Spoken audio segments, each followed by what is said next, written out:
loyalty, integrity, networking, glory, house of healing.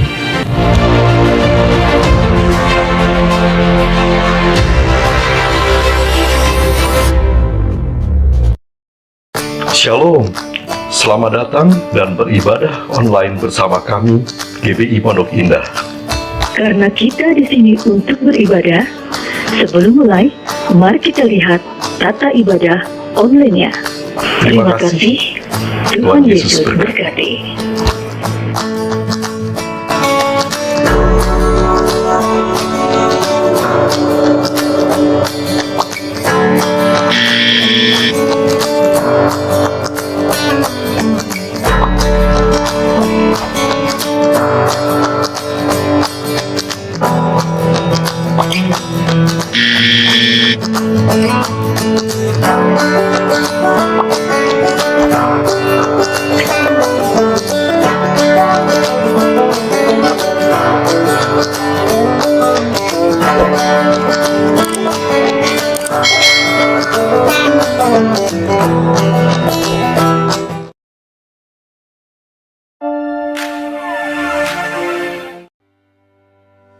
Shalom bagi Bapak Ibu Saudara-saudari yang memberikan persembahan perpuluhan atau bantuan sosial bisa memberikan melalui nomor-nomor rekening berikut ini.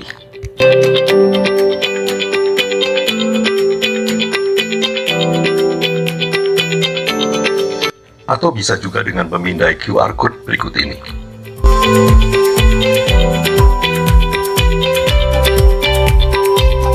Setelah itu mohon mengirimkan tanda bukti transfer melalui WhatsApp untuk administrasi ke Ibu Yanti, Sekretariat.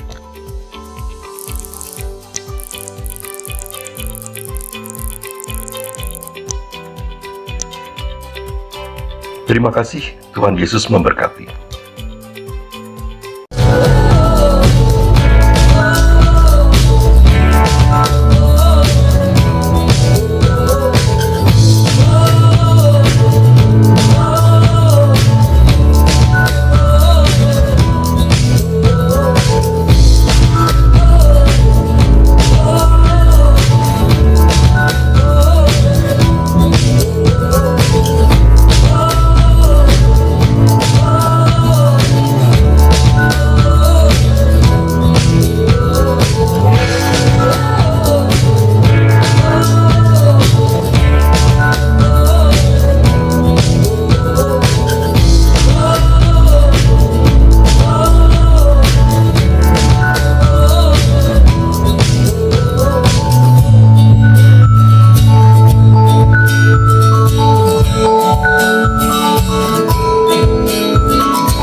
Apa yang dimaksud dengan Pentakosta ketiga?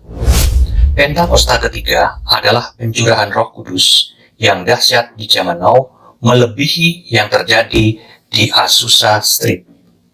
Pentakosta ketiga akan mengakibatkan penuaian jiwa yang terbesar dan yang terakhir sebelum Tuhan Yesus datang kembali. Pentakosta ketiga akan membangkitkan generasi Yeremia, yaitu anak-anak muda yang dipenuhi Roh Kudus, cinta mati-matian kepada Tuhan Yesus, tidak kompromi terhadap dosa, dan akan bergerak untuk memenangkan jiwa. Pentakosta ketiga lahir di Indonesia dan bergerak ke bangsa-bangsa. Gerakan ini dari timur ke barat dan akan kembali ke Yerusalem.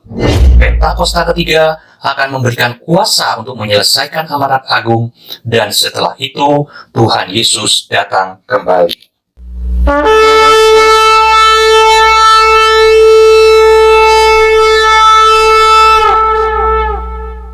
Mazmur 91. Dalam lindungan Allah. Orang yang duduk dalam lindungan yang maha tinggi dan bermalam dalam naungan yang maha kuasa akan berkata kepada Tuhan, tempat perlindunganku dan kubu pertahananku, Allahku yang kupercayai. Sungguh, dialah yang akan melepaskan engkau dari jerat penangkap burung, dari penyakit sampar yang busuk. Dengan kepaknya ia akan menudungi engkau, di bawah sayapnya engkau akan berlindung. Kesetiaannya ialah perisai dan pagar tembok. Engkau tak usah takut terhadap kedahsyatan malam, terhadap panah yang terbang di waktu siang, terhadap penyakit sampar yang berjalan di dalam gelap, terhadap penyakit menular yang mengamuk di waktu petang. Walau 1.000 orang rebah di sisimu dan 10.000 di sebelah kananmu, tetapi itu tidak akan menimpamu. Engkau hanya menontonnya dengan matamu sendiri dan melihat pembalasan terhadap orang-orang fasik. Sebab Tuhan ialah tempat perlindunganmu, yang Maha Tinggi telah kau buat tempat perteduhanmu. Malapetaka tidak akan menimpa kamu, dan tulah tidak akan mendekat kepada kemahmu. Sebab malaikat-malaikatnya akan diperintahkannya kepadamu untuk menjaga engkau di segala jalanmu. Mereka akan menatang engkau di atas tangannya, supaya kakimu jangan terantuk kepada batu. Singa dan ular tedung akan kau langkahi, engkau akan menginjak anak singa dan ular naga. Sungguh, hatinya melekat kepadaku, maka aku akan meluputkannya, aku akan membentenginya, sebab ia mengenal namaku. Bila ia berseru kepadaku, aku akan menjawab, aku akan menyertai dia dalam kesesakan, aku akan meluputkannya dan memuliakannya. Dengan panjang umur akan kukenyangkan dia, dan akan kuperlihatkan kepadanya keselamatan daripadaku.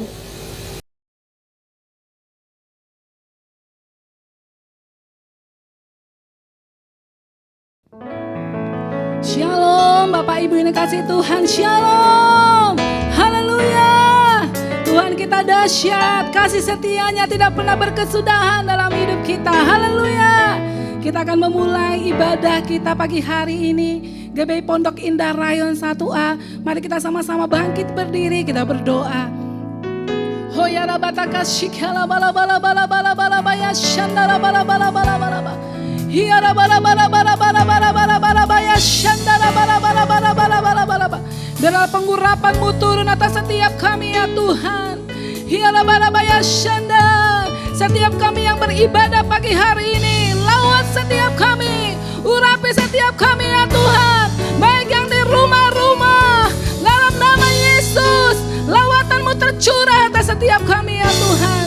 Terima kasih ya Tuhan, dan kami mau serahkan ibadah kami dari awal pertengahan sampai akhir. Dalam terus Engkau yang mengurapi, menuntun setiap kami. Ambil alih seluruhnya Tuhan. Di dalam nama Tuhan Yesus Kristus, mari kita yang percaya bersama saya katakan amin. Haleluya. Terima kasih Tuhan. Hurabataka shandara bara bara bara bara. Kami hendak bersyukur buat setiap kebaikan Tuhan dalam hidup kami. Aku hendak bersyukur pada Tuhan karena keadilan-Nya, dan bermazmur bagi nama yang maha tinggi. Ya Tuhan, Tuhan kami, betapa mulianya nama-Mu, Tuhan kami.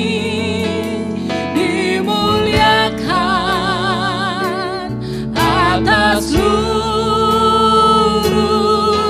bumi. Katakan aku hendak bersyukur pada Tuhan. Aku hendak bersyukur pada Tuhan karena keadilan-Nya, dan bermazmur bagi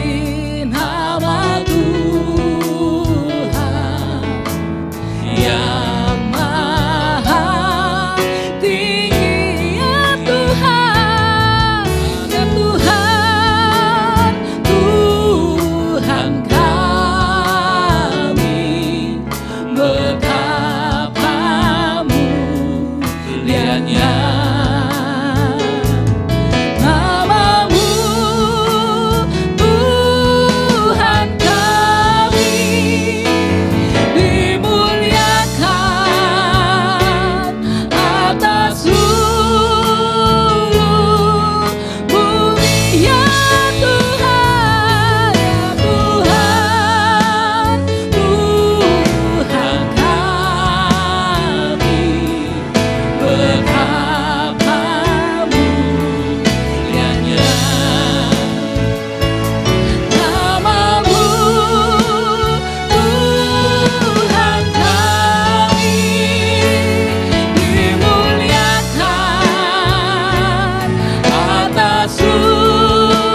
Shara bara bara bara. Shara bara bara bara bara bara shara bara. Shara bara bara bara bara bara bara bara bara shara bara. Shara bara bara bara bara shara bara. Haleluya.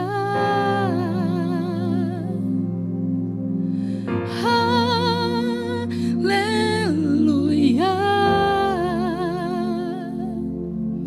Bagi anak domba yang duduk di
dahsyat, Allah yang berdaulat. Haleluya, haleluya, amin.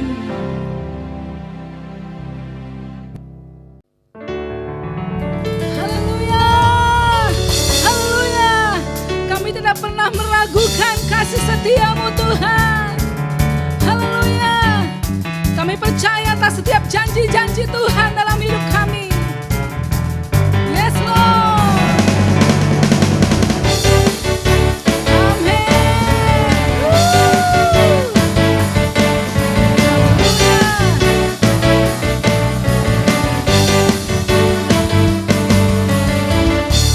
Pernah ku ragu akan kesetiaanmu, kau pegang hidupku. Sepenuh jiwaku ku yakin dan percaya kau tuntun langkahku. Yesus kaulah Raja dalam hidupku, berkuasa percaya untuk selamanya. Hanya Kau Tuhan, sumber kekuatan, kuasa-Mu tercurah bagiku senantiasa. Denganmu Tuhan, ku kan berjalan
Shalom semua.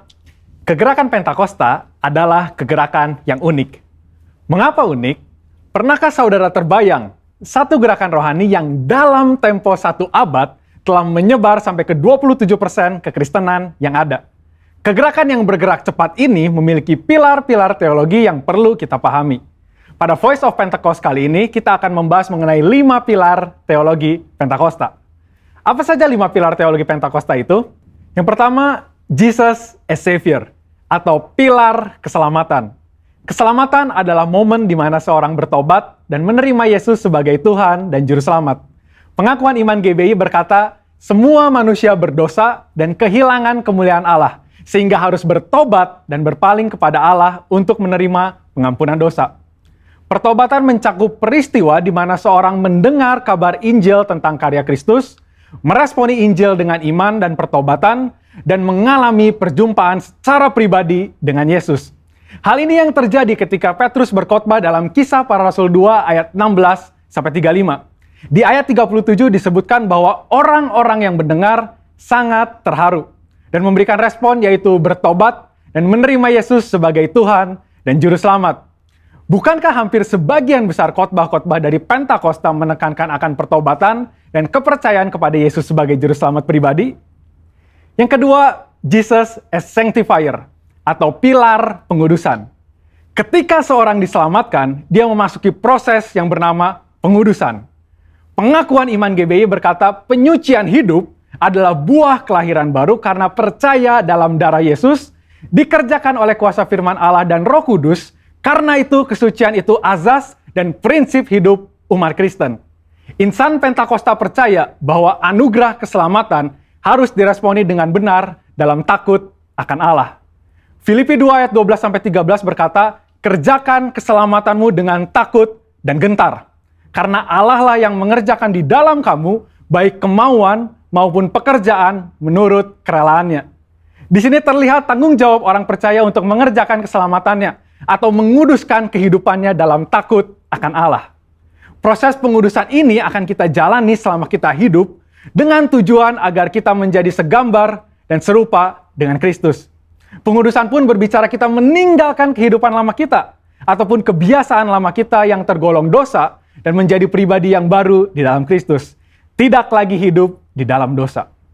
Yang ketiga, Jesus as Spirit Baptizer, atau pilar baptisan Roh Kudus. Ini adalah bagian penting dan merupakan pilar sentral yang mengikat keseluruhan 5 pilar yang ada. Baptisan Roh Kudus yang dimaksud adalah baptisan yang dialami setelah seorang lahir baru, sebuah pengalaman yang juga bisa disebut sebagai kepenuhan roh, pencurahan roh, dan menerima Roh Kudus. Tanda awal seorang dibaptis oleh Roh Kudus adalah dia berkata-kata dalam bahasa roh sebagaimana yang diilhamkan oleh Roh Kudus. Baptisan Roh Kudus akan menghasilkan dampak secara internal maupun eksternal. Secara internal, yaitu kehidupan penyembahan yang lebih intim dengan Bapa. Karena menurut 1 Korintus 14 ayat 2, disebutkan bahwa orang yang menyembah dalam roh adalah mereka yang berkata-kata secara rahasia kepada Bapa. Pada ayat 4 pun dijelaskan bahwa saat kita berbahasa roh, kita sedang membangun diri kita. Secara eksternal, baptisan roh memberikan kuasa untuk menyelesaikan amanat agung. Seperti yang tercatat di dalam Kisah Para Rasul 1 ayat 8, dapat kita lihat di Alkitab bahwa pelayanan para murid berubah begitu mereka menerima baptisan Roh Kudus. Mereka menyembuhkan orang sakit, membangkitkan orang mati, mengusir setan, dan lain sebagainya. Yang keempat, Jesus as Healer, atau pilar kesembuhan ilahi. Di dalam pengakuan iman GBI, kita mempercayai bahwa kesembuhan ilahi tersedia dalam korban penebusan Yesus untuk semua orang percaya.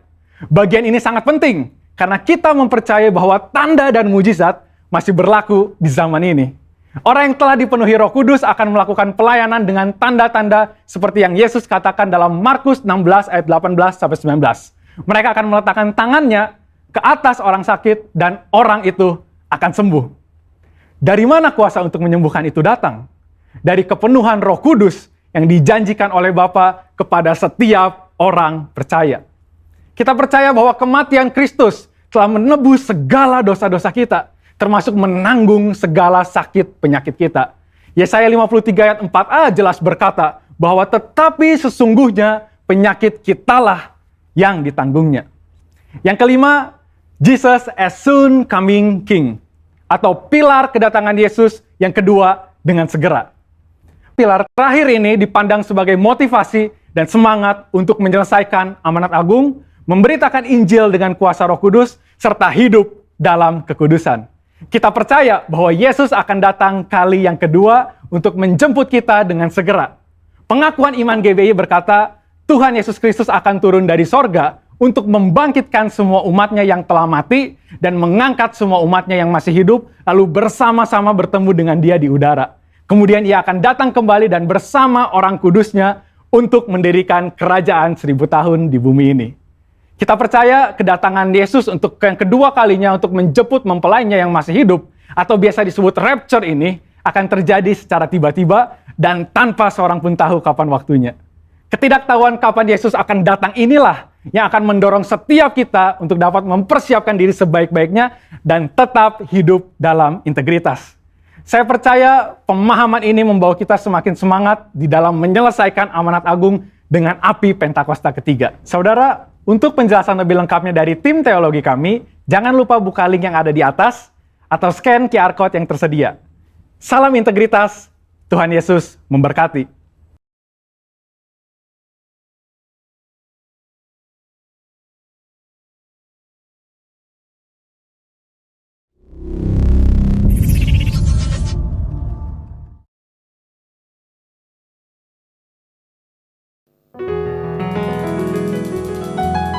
Kita siapkan hati kita untuk mendengarkan firman Tuhan pagi hari ini. Hoya rabataka shikarabarabarabaya-shana. Hurabarabayasi. Kami cinta Kau Tuhan. Haleluya.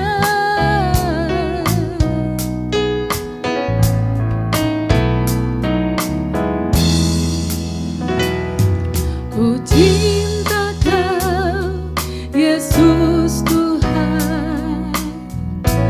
Kau kekasih jiwaku. Ku perlu Kau, Yesus Tuhan. Kaulah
Shalom teman-teman di GBI Pondok Indah.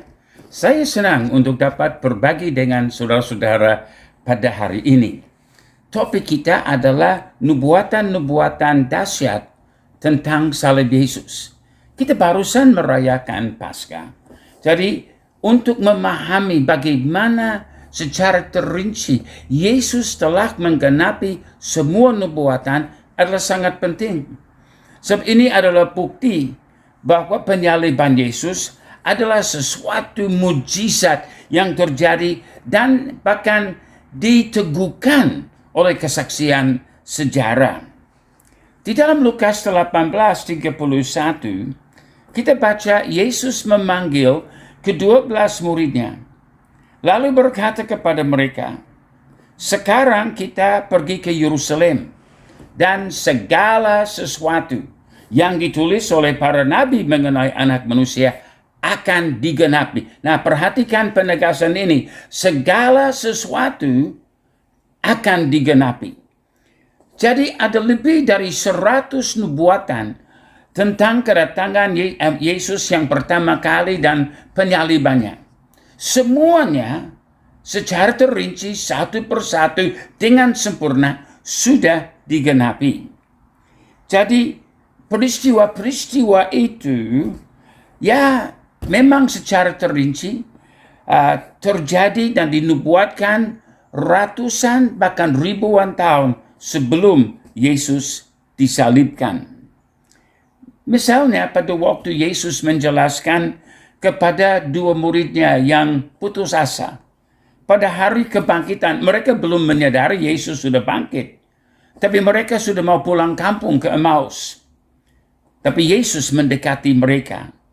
Lalu dia berbicara dengan mereka dan menjelaskan kepada mereka di dalam Lukas 24 ayat 13 sampai 33. Tapi secara khusus ayat 27 kita baca. Yesus menjelaskan kepada mereka apa yang tertulis tentang dia dalam seluruh kitab suci. Mulai dari kitab-kitab Musa dan segala kitab nabi-nabi. Nah, setelah Yesus selesai melayani kedua murid itu, dan dia menjelaskan dengan sangat detail, secara terperinci semua yang dinubuatkan tentang dirinya. Tapi dia juga di kamar loteng di Yerusalem melakukan hal yang sama. Dalam Lukas 24 ayat 44 menjelaskan di Yerusalem itu, "Inilah perkataanku," kata Yesus, "yang telah kukatakan kepadamu ketika aku masih bersama-sama dengan kamu, yakni bahwa harus digenapi semua yang ada tertulis tentang aku dalam kitab Taurat Musa dan kitab nabi-nabi dan kitab Mazmur." Memang ada 100 lebih nubuatan Yesus tentang Yesus dan salibnya dalam naskah-naskah Alkitab kuno yang 100% digenapi. Tapi jangan lupa, ada 300 lebih nubuatan tentang kedatangan kembali kedua Tuhan Yesus. Karena dia benar-benar datang pertama kali dan memenuhi misinya, kita juga dapat beriman dia akan datang kembali. Pada tahun 1000 sebelum Masehi, dinubuatkan bahwa tulang-tulang Mesias tidak akan dipatahkan. Mazmur 34 ayat 21. "Ia melindungi segala tulangnya, tidak satu pun yang patah." Dan digenapi waktu Yesus di atas kayu salib. Karena Yesus mati sebelum kedua pencuri. Dan karena dilarang untuk ada orang yang ada di atas kayu salib sementara Paskah dan pada hari Sabat. Jadi dalam Yohanes 19:32 sampai 33 kita baca keterangan yang membawa penggenapan nubuatan itu. Maka datanglah prajurit-prajurit lalu mematahkan kaki orang yang pertama dan kaki orang yang lain yang disalibkan bersama-sama dengan Yesus.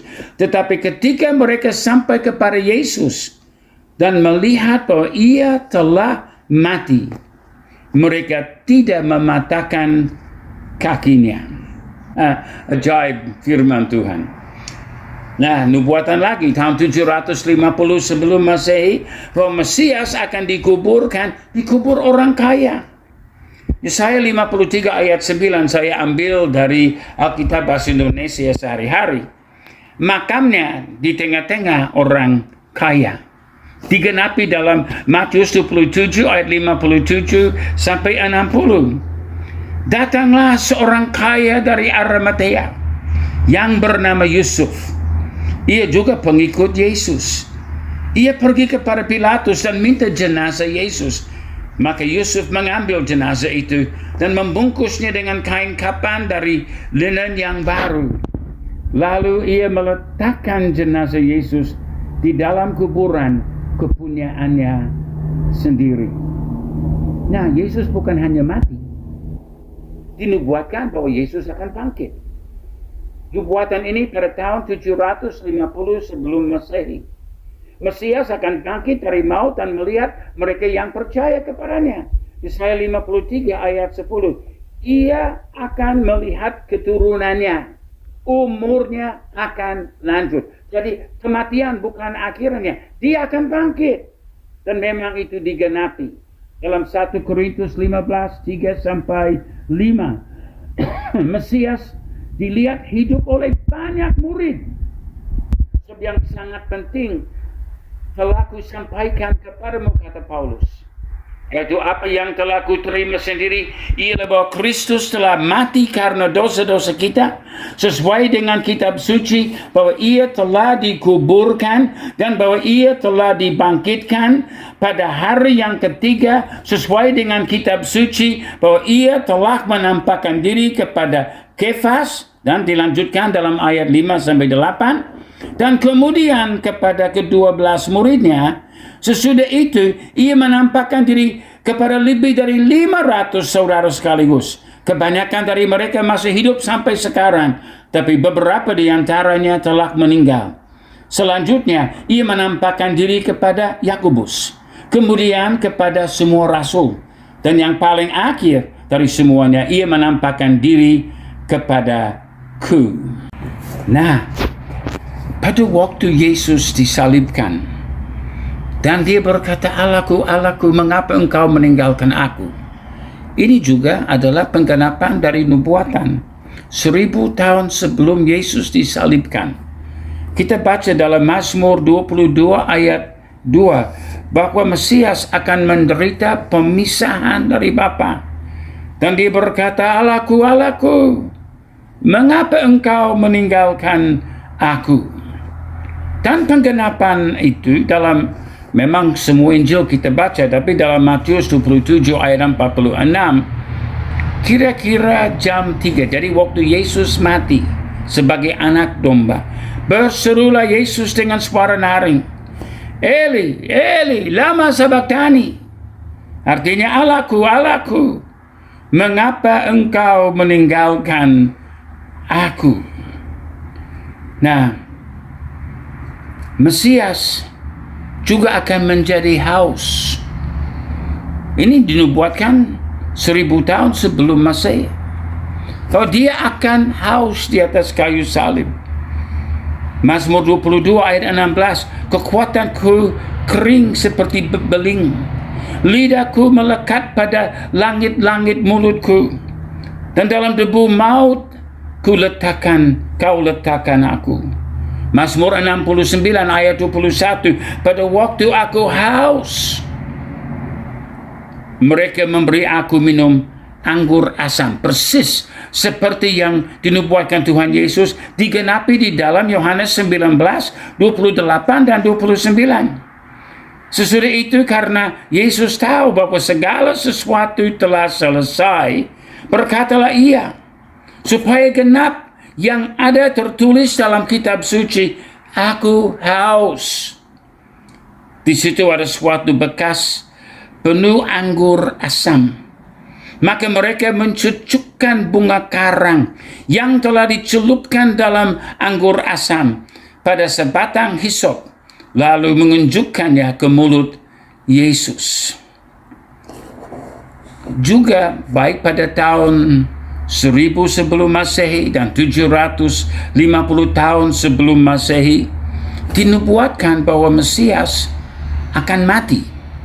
Mazmur 31 ayat 6, ke dalam tanganmu lah ku serahkan nyawaku.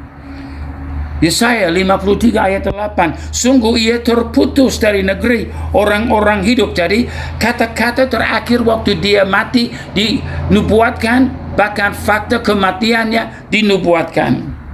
Dan ini digenapi di dalam Lukas 23 ayat 46. Lalu Yesus berseru dengan suara nyaring, ya Bapa, ke dalam tanganmu ku serahkan nyawaku. Dan sesudah berkata demikian, ia menyerahkan nyawanya. Mesias sudah mati. Nah, apa menjadi kesaksian pasukan Roma yang melihat peristiwa ini? Dalam Matius 27 ayat 50 sampai 51. Yesus berseru pula dengan suara nyaring lalu menyerahkan nyawanya, dan lihatlah tabir bait suci terbelah dua dari atas sampai ke bawah. Kenapa dari atas ke bawah? Karena Allah Bapa telah merobek tirai itu untuk menyatakan tidak lagi ada kemuliaan di dalam bait Allah.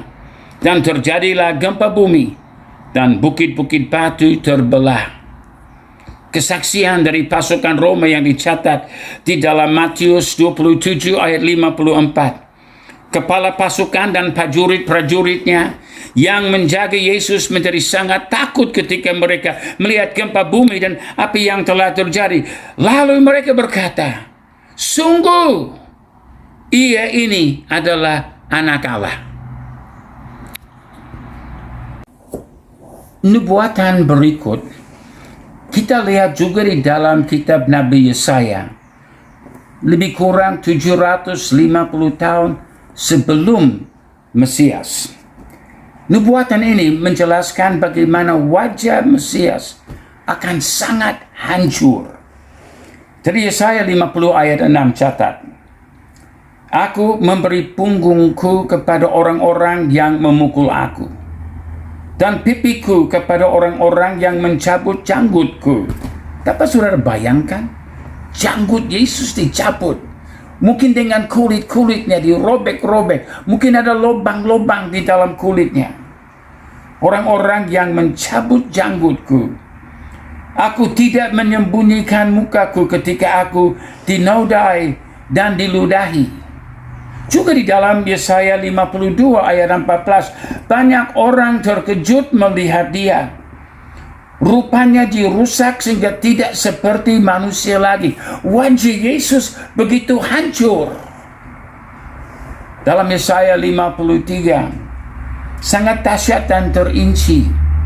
Tetapi siapakah yang akan percaya bahwa Mesias bisa begitu disiksa, dihina, dieksekusi, dan bahkan bangkit? Yesaya 53 ayat 1 bertanya, siapakah yang percaya kepada berita yang kami dengar? Ini seperti mustahil. Bukan begini yang harus terjadi dengan Mesias. Tapi ternyata rencana Tuhan lain daripada pikiran manusia. Jadi di dalam Yesaya 53 ayat 3 sampai 8 yang 750 tahun sebelum Mesias, kita lihat Mesias disiksa, ditolak, dicambuk, dibunuh. Ia dihina dan dihindari orang. Dia diremukkan oleh karena kejahatan kita, oleh bilur-bilurnya. Nah, ini menunjukkan dicambuk. Oleh bilur-bilurnya kita menjadi sembuh, seperti anak domba yang dibawa ke pembantaian. Sesudah penahanan dan penghukuman ia terambil. Sungguh ia terputus dari negeri orang-orang hidup. Jadi Mesias disiksa, dicambuk, ditolak, dibunuh. Penggenapannya, ya 750 tahun kemudian, di hadapan Pontius Pilatus. Dalam Markus 15, 12 sampai 15. Apakah yang harus ku perbuat dengan orang yang kamu sebut raja orang Yahudi? Maka mereka berteriak lagi, katanya, salibkanlah dia. Lalu Pilatus berkata kepada mereka, tetapi kejahatan apakah yang telah dilakukannya? Namun mereka makin keras berteriak, salibkanlah dia. Wow. Juga nubuatan di dalam Mazmur, Yesaya, Zakaria, Mesias akan disalibkan. Hal ini dinubuatkan sebelum penyaliban dipakai kerajaan Roma. Jadi untuk Yesus disalibkan sesuai dengan nubuatan-nubuatan, berarti Tuhan juga sedang menubuatkan kedatangan satu bangsa dengan sistem pemerintahan dan penghakiman dan penyiksaan seperti salib yang sebelumnya belum pernah ada. Dan setelah zaman Romawi itu tidak lagi menjadi pola biasa di dalam eksekusi kriminal-kriminal. Jadi itu belum ada kebiasaan penyaliban, itu hanya terjadi dalam waktu singkat dalam kerajaan pemerintahan Romawi. Sistem teror itu dimaksudkan untuk menaklukkan penduduk. Mesias harus datang pada waktu yang singkat itu. Nah, cara dipakukan di salib dinubuatkan pada tahun 1000 sebelum Masehi. Di dalam Mazmur 22 ayat 17, mereka menusuk tangan dan kakiku. Penggenapannya di dalam Markus 15:24, mereka menyalibkan dia. Dan Yohanes 20 ayat 25, seperti kesaksian Thomas yang berkata kepada mereka, sebelum aku melihat bekas paku pada tangannya, dan sebelum aku mencucukkan jariku ke dalam bekas paku itu, dan mencucukkan tanganku ke dalam lambungnya, sekali-kali aku tidak mau percaya. Sekarang kita lanjut dengan melihat nubuatan-nubuatan dan penggenapan-penggenapannya di dalam firman Tuhan. Nah, kita tidak mungkin melihat seluruh 100, tapi kita akan pilih sejumlah yang penting untuk kita mengerti tentang bagaimana Yesus dengan sempurna menggenapi nubuatan-nubuatan tentang penyalibannya. Nah, ini adalah nubuatan yang 450 tahun sebelum Mesias. Di sini kita akan melihat Raja Mesias akan masuk Yerusalem mengendarai seekor keledai muda. Ini dinubuatkan di dalam Zakaria 9 ayat 9. Dan di masa itu sebenarnya tidak ada raja di Israel. Namun Zakaria sudah menubuatkan akan ada yang disebut Raja Israel yang akan datang. Bersorak-sorailah hai putri Yerusalem. Lihat, rajamu datang kepadamu. Ia adil dan jaya. Ia lemah lembut dan mengendarai seekor keledai. Seekor keledai beban yang mudah. Penggenapannya kita lihat di dalam Injil Lukas 19 ayat 36 sampai 38. Sementara Yesus mengendarai keledai itu, mereka hamparkan pakaiannya di jalan. Ketika ia dekat Yerusalem di tempat jalan menurun dari Bukit Zaitun, mulai semua murid yang mengiringi dia. Kata mereka, diberkatilah dia yang datang sebagai Raja dalam nama Tuhan. Nah, dalam bahasa Ibrani, Baruch haba b'shem Adonai. Itu adalah seruan kedatangan Mesias. Damai sejahtera di surga dan kemuliaan di tempat yang maha tinggi, sama seperti diucapkan pada waktu Yesus lahir dan malaikat-malaikat telah nampak kepada gembala-gembala di padang itu. Lalu ada nubuatan yang pada 1000 tahun sebelum Masehi, di mana Mesias akan dikhianati oleh sahabat karib. Ini adalah nubuatan dari Daud di dalam Mazmur 1000 sebelum Mesias, 1000 tahun sebelum Mesias. Dalam Mazmur 41 ayat 9 dinubuatkan, bahkan sahabat karibku yang kupercayai, yang makan rotiku. Nah, pada waktu Yesus melayani murid-murid di perjamuan malam, dia membagikan roti termasuk kepada Yudas. Yang makan rotiku telah mengangkat tumitnya terhadap aku. Ini digenapi di dalam atau ya mungkin kita tambah lagi dulu di dalam Zakaria 11 ayat 12 yang 450 tahun sebelum Mesias. Bukan hanya Mesias dikhianati, tapi dia juga dikhianati dengan harga 30 uang perak. Jadi dikatakan dalam Zakaria 11:12, jika itu kamu anggap baik, berikanlah upahku, dan jika tidak, biarkanlah. Maka mereka membayar upahku dengan menimbang 30 uang perak. Nah, ini digenapi dengan Yudas Iskariot dalam Yohanes 13:21, di mana kita baca, salah seorang dari antara kalian akan mengkhianati aku, kata Yesus kepada murid-muridnya. Nah, di dalam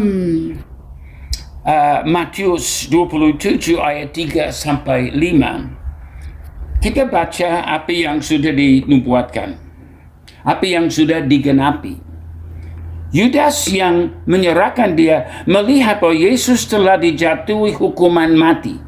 Menyesallah ia. Lalu ia mengembalikan uang yang 30 perak itu kepada imam-imam kepala dan tua-tua, dan melemparkan uang perak itu ke dalam bait suci, lalu pergi dari situ dan menggantungkan diri.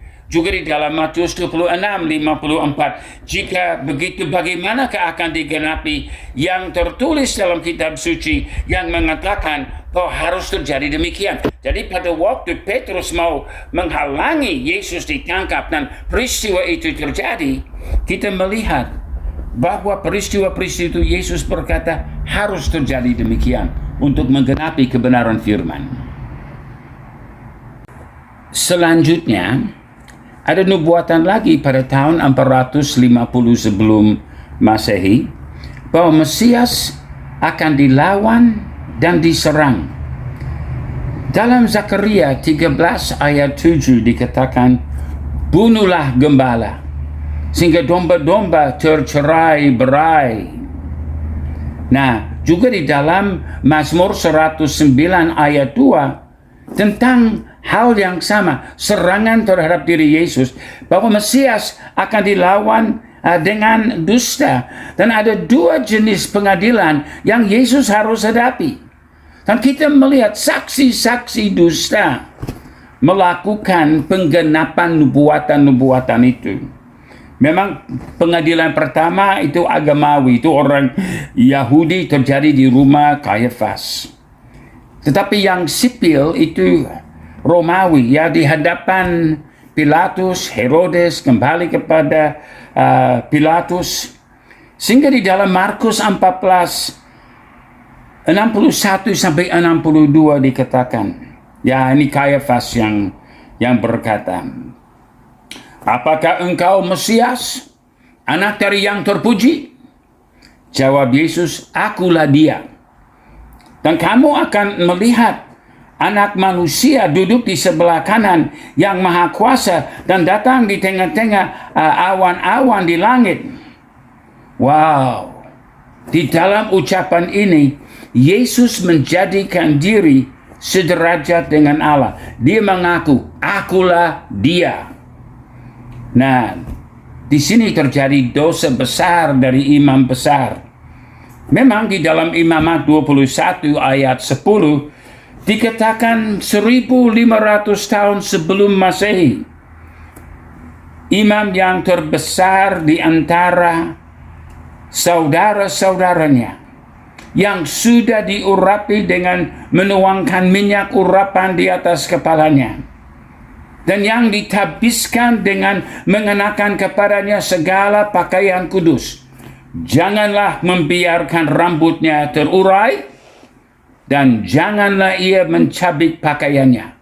Dilarang keras untuk imam besar mencabik pakaiannya. Tetapi pada waktu Yesus menyatakan dirinya sederajat dengan Allah, akulah dia.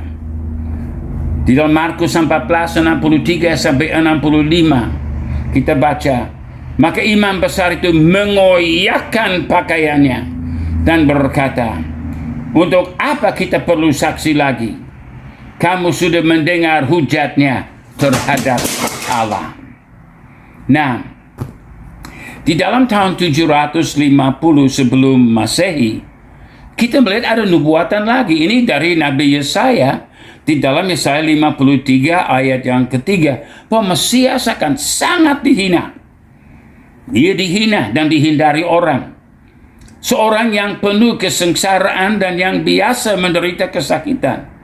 Ia sangat dihina, sehingga orang menutup mukanya terhadap dia. Dan bagi kita pun, dia tidak masuk hitungan. Penggenapannya kita baca di dalam Injil Markus 14 ayat 63 sampai 65. Lalu dengan suara bulat mereka memutuskan bahwa dia harus dihukum mati. Lalu mulailah beberapa orang meludahi dia dan menutupi mukanya dan meninjunya sambil berkata kepadanya, "Hai Nabi, cobalah terkah." Ya, malah para pengawal pun memukul dia.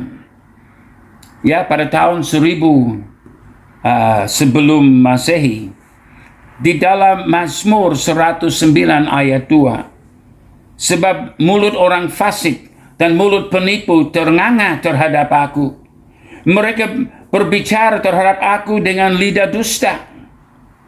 Dan penggenapannya sangat jelas dalam Matius 26 ayat 59. Imam-imam kepala malah seluruh mahkamah agama mencari kesaksian palsu terhadap Yesus supaya ia dapat dihukum mati.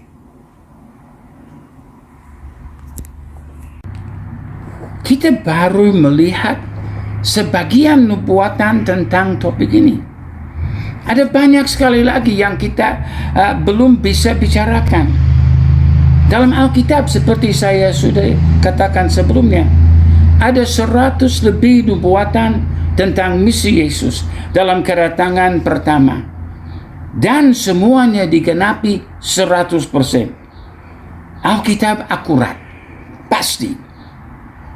Tapi banyak lagi yang kami belum sempat bahas. Nah, seperti beberapa yang mungkin cukup penting. 1, janji Mesias di Taman Eden, Kejadian pasal 3, bahwa keturunan perempuan akan meremukkan kepala si ular. 2, janji Mesias sumber berkat segala bangsa kepada Abraham dalam Kejadian 12 dan juga dalam Galatia 3, oleh keturunanmu segala bangsa akan diberkati. 3, janji Mesias sebagai anak domba dalam Kejadian 3 pada waktu Allah menyembelih seekor binatang untuk memberi penebusan kepada Adam dan Hawa dan memberi pakaian kulit untuk mereka. Kejadian 4 dengan Habel. Kejadian 22 dengan Ishak. Ibrani 11 tentang pahlawan-pahlawan iman, disebut di situ tentang korban anak domba itu. Dalam Keluaran 12 dan Paskah, Yesaya 53, Mesias akan datang sebagai anak domba yang dipimpin kepada pembantaian. 1 Korintus 5, anak domba Paskah kita, Tuhan Yesus. 1 Petrus 2 dinubuatkan tentang kedatangan anak domba Mesias. Wahyu 5 kita melihat anak domba di dalam takhta, dan Wahyu 21 sampai 22, 7 kali anak domba disebut di dalam Yerusalem baru. 4, janji Mesias sebagai singa suku Yehuda. Kejadian 49, Yehezkiel pasal 1, pasal 10, Amos 3, Wahyu 4, Wahyu 5, Wahyu 10, dan seterusnya. Nah, kesaksian Yesus tentang kedatangan kedua kalinya. Matius 24:14, Injil kerajaan ini akan diberitakan di seluruh dunia menjadi kesaksian bagi semua bangsa. Sesudah itu barulah tiba kesudahannya. Ya, kita baru merayakan Paskah. Tetapi yang berikut terbesar, kedatangan kembali Tuhan Yesus. Tapi dia belum akan kembali kalau misi belum selesai. Kesaksian Petrus dalam Kisah 3:21. Kristus itu harus tinggal di surga. Dia belum akan datang kembali. Kristus harus tinggal di surga sampai waktu pemulihan segala sesuatu, seperti yang difirmankan Allah dengan perantara nabi-nabinya yang kudus di zaman dahulu. Bagaimana kesaksian Allah di dalam Yesaya 46 ayat 9 dan 10. Ingatlah hal-hal yang dahulu dari sejak purbakala, bahwasanya akulah Allah dan tidak ada yang lain. Akulah Allah dan tidak ada yang seperti aku, yang memberitahukan dari mulanya hal yang kemudian. Jadi dia sudah menubuatkan kedatangan pertama, dia juga menubuatkan kedatangan kedua.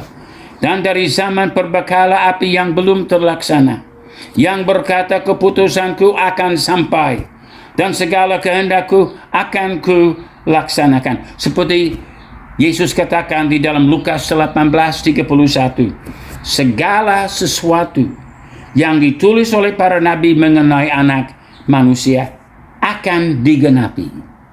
Jadi kita bisa melihat billboard, coming soon, datang segera, to a place near you, ke satu tempat dekatmu. Yesus akan datang kembali. Sebagaimana kita tahu, semua nubuatan tentang kedatangan pertama kali sudah digenapi. Demikian kedatangan kedua. Yang penting, apakah kita juga sudah mengalami Yesus?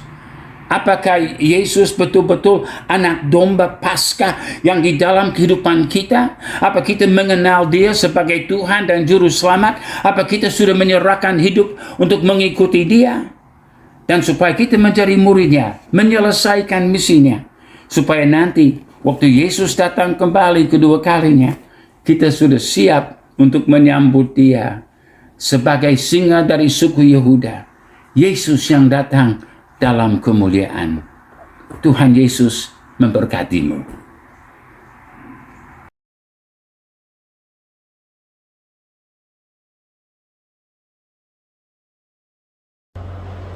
Mari kita berdoa. Bapa, kami datang kepadamu ya Tuhan. Kami bersyukur dan berterima kasih ya Tuhan untuk kesempatan dan waktu yang Tuhan berikan kepada kami. Kami boleh kembali lagi beribadah kepadamu ya Tuhan pada hari ini. Tuhan, terima kasih untuk firman-Mu yang telah memberkati kami. Kami mau berdoa untuk hamba-Mu yang telah menyampaikan firman-Mu ya Tuhan, Pak Jeff Hammond. Kiranya pengurapan yang daripada Tuhan menyertai hamba-Mu ini Tuhan. Pakailah hamba-Mu ini untuk memenangkan jiwa-jiwa dan memulihkan jiwa-jiwa bagi kemuliaan nama-Mu ya Tuhan. Kiranya perlindungan, kesehatan yang daripada-Mu juga menyertai hamba-Mu ini beserta seluruh keluarganya. Tuhan, kami juga mau berdoa untuk Gembala Rayon 1A yang adalah Gembala cabang kami di Pondok Indah, yaitu Pak James ya Tuhan. Kami mau berdoa untuk Pak James beserta seluruh keluarga besarnya. Kiranya kasih setia Tuhan yang tak berkesudahan selalu menyertai hamba-Mu ini beserta seluruh keluarganya. Tuhan yang memberikan perlindungan, juga kesehatan. Tuhan yang memberkati pekerjaannya. Juga yang Tuhan memampukan dan memimpin hamba-Mu ini untuk menggembalakan umat-Mu ya Tuhan di Rayon 1A ini. Terima kasih ya Bapa. Kami juga mau berdoa ya Tuhan untuk Gembala Sidang kami Pak Niko Nyotora Harjo beserta keempat para wakilnya. Kiranya pengurapan kasih setia Tuhan, kesehatan dan perlindungan yang daripada Tuhan, dan kesatuan hati yang daripada Tuhan menyertai mereka senantiasa. Terima kasih ya Bapa. Kami juga mau berdoa Tuhan untuk Indonesia.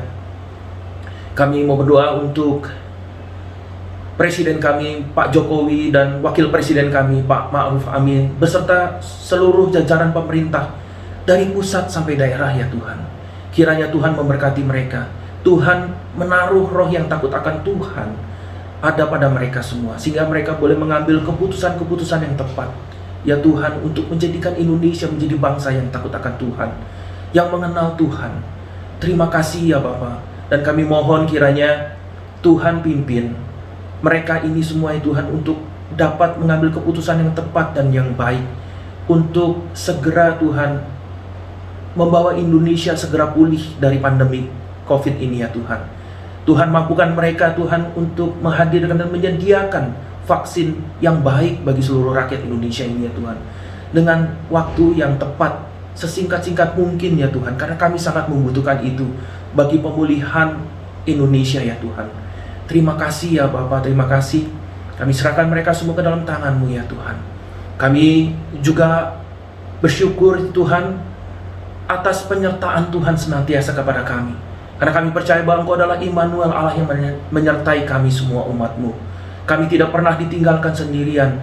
Tuhan, terima kasih ya Bapa. Kami percaya bahwa Engkau yang turut bekerja dalam segala sesuatu untuk mendatangkan kebaikan bagi kami yang mengasihi Engkau ya Tuhan.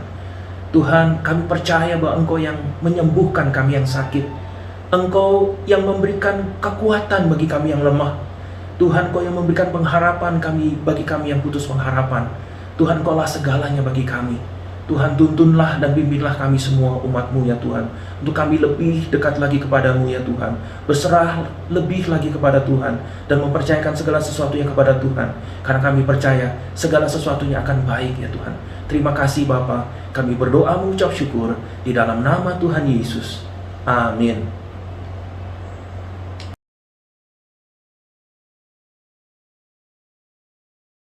Puji Tuhan, luar biasa. Dan hari ini saya ingin sedikit membagikan pengumuman untuk Bapak Ibu Saudaraku yang setiap minggunya mengikuti ibadah online.